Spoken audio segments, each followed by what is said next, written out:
नमस्कार मित्रांनो, आज आपण पाहणार आहोत गुड फ्रायडे निमित्त अतिशय सुंदर संपूर्ण माहिती मराठीमध्ये. चला तर मग सुरू करूया. ख्रिस्ती धर्मामध्ये गुड फ्रायडे या दिवसाला अनन्यसाधारण महत्त्व आहे.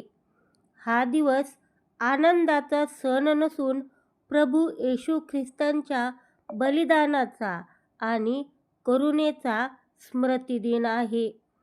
सुमारे 2000 वर्षापूर्वी प्रभू येशू ख्रिस्तांनी जगाला प्रेम, शांती, दया आणि क्षमाशीलतेची शिकवण दिली.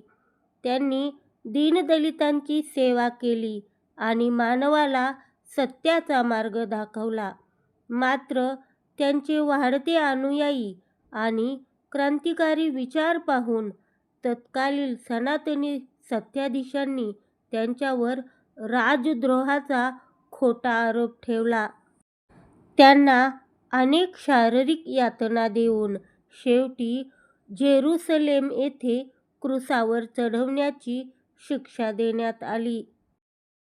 ज्या शुक्रवारी प्रभू येशूंनी जगाच्या कल्याणासाठी आपल्या प्राणाची आहुती दिली, तो दिवस गुड फ्रायडे म्हणून ओळखला जातो. या दिवसाला गुड म्हणण्यामागे एक उदात्त हेतू आहे. येशू ख्रिस्तांनी मानवजातीच्या पापांचे प्रायश्चित्त करण्यासाठी आणि त्यांना नरकयातनेतून वाचवण्यासाठी स्वतःच्या रक्ताचा त्याग केला. हे बलिदान संपूर्ण जगाच्या कल्याणासाठी आणि सत्याच्या विजयासाठी होते. म्हणून या दुःख दिवसालाही पवित्र किंवा शुभ असे मानले जाते. या दिवशी जगभरातील ख्रिस्ती बांधव अत्यंत साधेपणाने आणि श्रद्धेने प्रार्थना करतात. चर्चमध्ये प्रभू येशूंच्या कष्टांचे स्मरण केले जाते. दुपारी 12 ते 3 ही वेळ येशूंच्या क्रूसावरील वेदनांची वेळ मानली जाते. त्यामुळे या काळात विशेष प्रार्थना सभा होतात. अनेक लोक या दिवशी उपवास करतात आणि शांतता पाळतात.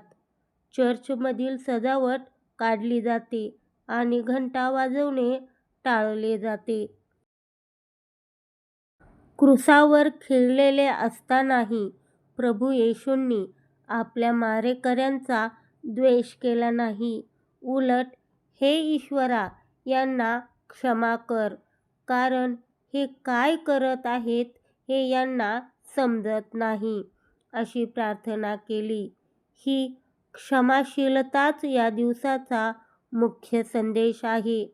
गुड फ्रायडे आपल्याला शिकवण देतो की सत्याचा मार्ग कितीही खडतर असला आणि त्यासाठी कितीही मोठा त्याग करावा लागला तरी अंतिम विजय सत्याचाच होतो. हा दिवस केवळ एका धर्माचा नसून तो मानवातील माणुसकी, त्याग आणि निस्वार्थ प्रेमाची आठवण करून देणारा एक महान दिवस आहे. धन्यवाद.